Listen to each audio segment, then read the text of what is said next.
12 फरवरी 1824 गुजरात के टंकारा, वर्तमान में मोरबी जिला, एक बालक जन्म लेता है। नाम रखा गया मूलशंकर। पिता का नाम कृष्णलाल जी तिवारी और माता का नाम यशोदाबाई। कौन जानता था कि यही बालक आगे चलकर भारत में वैचारिक और सामाजिक जागरण के अग्रदूत बनेंगे। महाशिवरात्रि की एक रात, मंदिर में जागरण। बालक मूलशंकर श्रद्धा से पूजन देख रहे थे। उसी दौरान उनके मन में एक जिज्ञासा उठी। यदि ईश्वर सर्वशक्तिमान और सर्वव्यापक है तो उनकी प्रकृति क्या है? क्या ईश्वर को हम किसी एक रूप में सीमित कर सकते हैं या वे निराकार और सर्वव्यापक चेतना हैं? यही जिज्ञासा आगे चलकर सत्य की खोज का आधार बनी। 1846 22 वर्ष की उम्र में मूलशंकर ने गृह त्याग किया। उन्होंने वैभव, परिवार और सुविधाओं की जगह सत्य और ज्ञान का मार्ग चुना। वर्षों तक भारत के विभिन्न तीर्थों, आश्रमों और विद्वानों से संवाद करते हुए उन्होंने सत्य की खोज जारी रखी। सन 1860 में मथुरा में उनकी भेंट गुरु स्वामी विरजानंद से हुई। विरजानंद जी ने उन्हें वेदों का गहन अध्ययन कराया और कहा, वेदों का प्रकाश समाज में फैलाओ, यही तुम्हारी गुरु दक्षिणा होगी। यहीं से मूलशंकर बने स्वामी दयानंद सरस्वती। 10 अप्रैल 1875 मुंबई, एक संगठन की स्थापना, आर्य समाज। इसका उद्देश्य था वेदों के ज्ञान का प्रचार, सामाजिक कुरीतियों को दूर करना, स्त्री शिक्षा और विधवा पुनर्विवाह का समर्थन करना, जाति भेदभाव का विरोध, राष्ट्र चेतना का जागरण। उनका ध्येय वाक्य था, कृण्वन्तो विश्वमार्यम, अर्थात संपूर्ण विश्व को श्रेष्ठ बनाओ। आर्य समाज के 10 नियम। ईश्वर ही सभी ज्ञान और सृष्टि का मूल स्रोत है, अर्थात हर विज्ञान, हर नियम, हर व्यवस्था का अंतिम आधार ईश्वर है।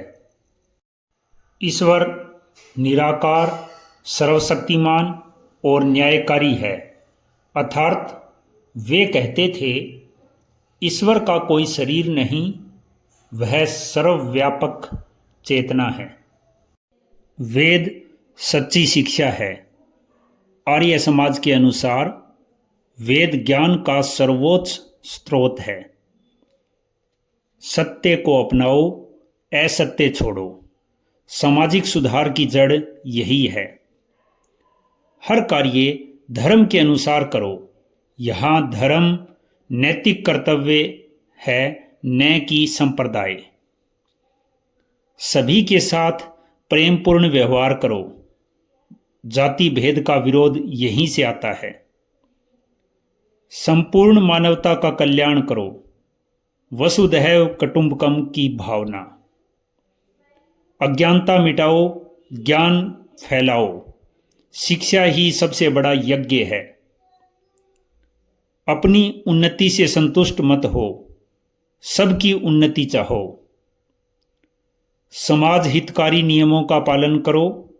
अनुशासन और व्यवस्था से ही समाज मजबूत होता है। स्वामी दयानंद सरस्वती के प्रमुख ग्रंथ सत्यार्थ प्रकाश, प्रथम प्रकाशन 1875, संशोधित संस्करण 1883। इसमें कुल 14 अध्याय हैं, जिनमें उन्होंने वेदों की व्याख्या प्रस्तुत की। मूर्ति पूजा, अंधविश्वास और सामाजिक कुरीतियों पर प्रश्न उठाए।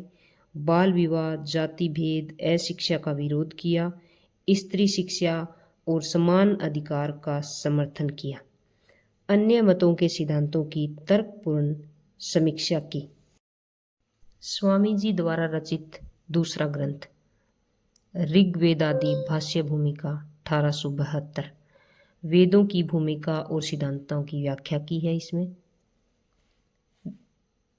आगे संस्कार विधि, इसमें 16 संस्कारों की वैदिक पद्धति।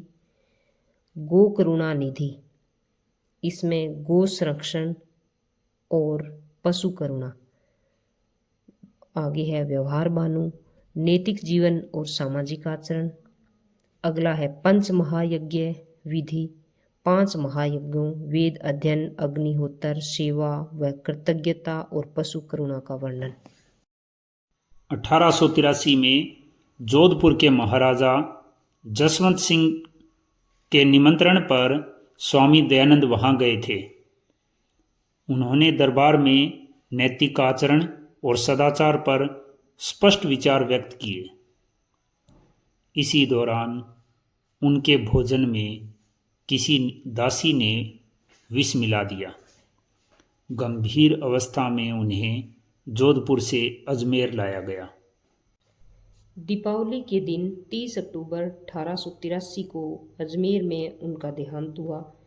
उन्होंने अंतिम समय में भी क्षमा और धैर्य का परिचय दिया।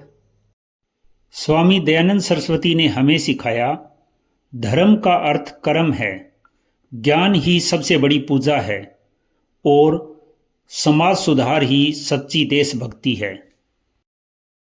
उनके विचारों से प्रेरित होकर लाला लाजपत राय और स्वामी श्रद्धानंद जैसे अनेक नेता आगे आए, जिन्होंने राष्ट्र जागरण में महत्वपूर्ण भूमिका निभाई। आज इनकी जयंती पर एक संकल्प लें, अंधविश्वास नहीं ज्ञान अपनाएं, भेदभाव नहीं समानता अपनाएं। यही सच्ची श्रद्धांजलि होगी।